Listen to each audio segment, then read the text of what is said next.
L'an prochain, ce billet de 10 000 francs CFA ne vaudra peut-être plus rien. Pourquoi? Eh bien parce qu'en 2020, il est probable que cette monnaie n'existe plus. Du moins, sous son appellation actuelle.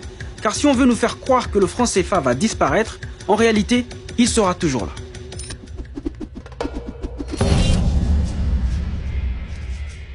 En 2020, le franc CFA est appelé à céder la place à l'ECO dans les 8 pays de l'UEMOA, l'Union économique et monétaire ouest-africaine, c'est-à-dire l'une des 2 zones monétaires qui utilisent le franc CFA. Une nouvelle monnaie qui devrait à long terme s'étendre à tous les 15 pays de la CEDEAO, la communauté économique des États de l'Afrique de l'Ouest. L'ECO est donc censé être différent du franc CFA, qui est farouchement critiqué notamment pour ses liens avec la France et l'euro. Je vais vous montrer qu'en réalité, si changement il y a en 2020, le franc CFA ne risque de changer que de nom.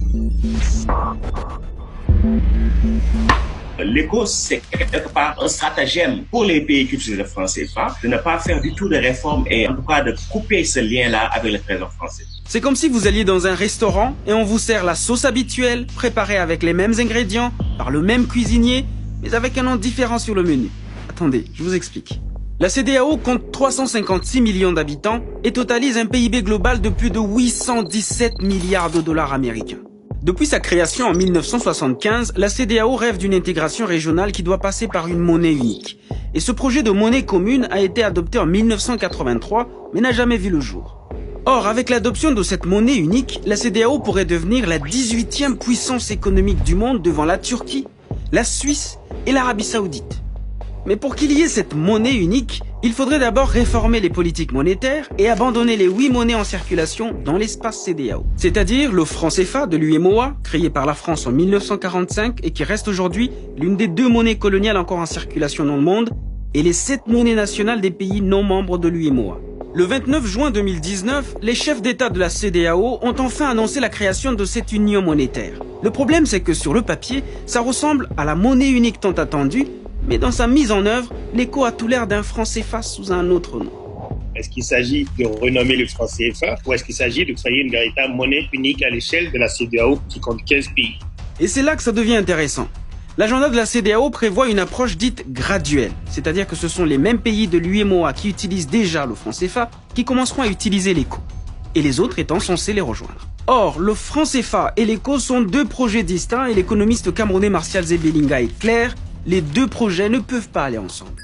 L'agenda de la CEDEAO n'est pas compatible avec l'agenda franc CFA. A priori, il devrait signer la fin du franc CFA tel qu'il est conçu aujourd'hui. Mais il n'en est rien.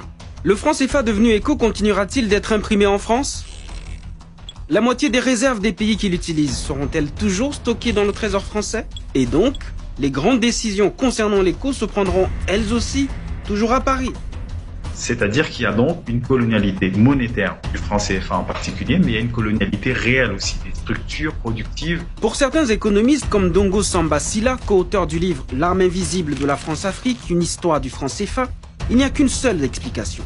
La France veut coûte que coûte maintenir la zone franc, mais elle sait qu'il faut des réformes. Et il faut que ça bouge parce qu'il y a la contestation contre le franc CFA. Et donc, je pense que leur ambition, c'est un peu d'élargir la zone franc, de renommer, disons, la monnaie, ce qui est symboliquement important, mais c'est pas l'essentiel, et aussi d'aller vers des mécanismes plus voilés, mais qui maintiennent toujours la même domination. Ce qui expliquerait d'ailleurs la sérénité qui règne du côté de la CEMAC, l'autre communauté de pays qui utilisent eux aussi le franc CFA, mais en Afrique centrale. Selon Martial Zebelinga, si vraiment le franc CFA de l'Afrique de l'Ouest devait disparaître, cela inquiéterait normalement le franc CFA de l'Afrique centrale, puisque les 2 sont étroitement liés et constituent l'ensemble des réserves de la zone franc. À partir du moment où les réserves de cette zone venaient à manquer, logiquement, il n'y aurait plus le franc CFA tel qu'on le connaît. À moins que l'Afrique centrale ne sache qu'en réalité, rien ne va véritablement changer. Pourtant, le Nigeria et le Ghana, les 2 plus grandes économies de la région, ont été très clairs depuis le début. Ils n'envisageront pas une monnaie unique tant que les pays qui utilisent le franc CFA n'auront pas coupé le cordon ombilical avec la France afin d'avoir une véritable souveraineté monétaire. Et les pays qui utilisent le franc CFA, visiblement, ne veulent pas couper le lien. Donc l'ECO, pour eux, c'est juste une manière, disons, de dire aux activistes anti-franc CFA, nous travaillons, arrêtez de polémiquer sur le franc CFA, on ira vers l'ECO. Sauf que là encore, les conditions ne sont pas réunies et les délais sont trop courts pour lancer une monnaie d'une telle envergure. À 1 an de l'échéance 2020, la question de la gestion des réserves de change n'a pas été résolue. Les politiques économiques et financières communes n'ont pas été finalisées. La CEDEAO n'a même pas encore de nouveau traité d'union monétaire et les statuts de la future banque centrale n'ont pas été clairement définis. Allons-y point par point. Concernant le taux de change, les chefs d'État de la CEDEAO se sont prononcés le 29 juin 2019 pour un régime flexible. Mais de retour d'une visite à Paris, le président ivoirien, qui est aussi président en exercice de l'UEMOA, a tenu un discours totalement contradictoire.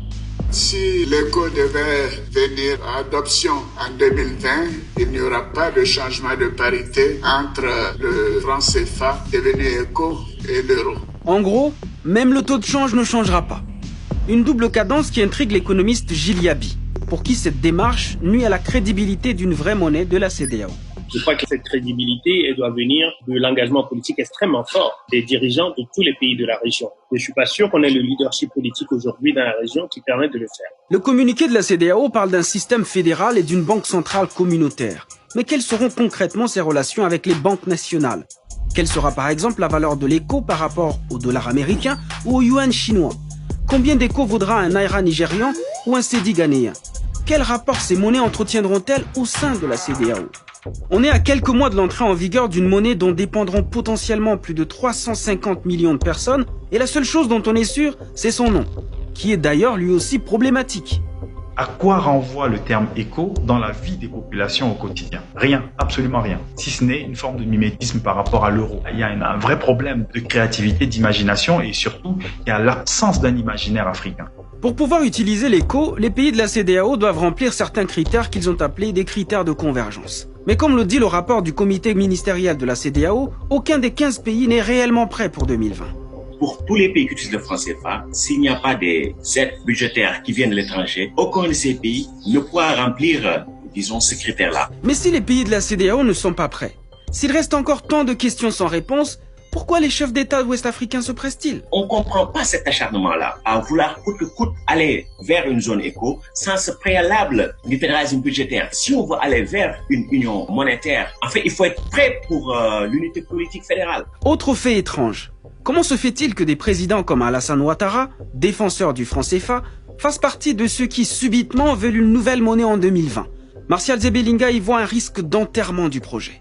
C'est-à-dire que certains auront beau jeu de spéculer sur les retards existants dans la mise en œuvre de la monnaie unique, d'arriver à l'année 2020 en disant voilà, on a un projet qui finalement a échoué, ça ne marche pas, on reste dans l'ancien parce qu'au moins on sait ce qu'on avait avant et on ne sait pas ce vers quoi on va. Et selon Mediapart, ce scénario plairait bien aux autorités françaises dont Alassane Ouattara est proche. Les pays d'Afrique de l'Ouest francophones sont des pays qui sont habitués à des formes de tutelle monétaire. Sans la France, voilà, on n'a pas confiance en nous-mêmes. Le risque, c'est l'instrumentalisation, en définitive, de ce projet de la CEDEAO pour le faire échouer et tuer l'idée et ramener les pays africains aux monnaies qui sont en fait décriées aujourd'hui, qui sont en gros les monnaies de la colonialité.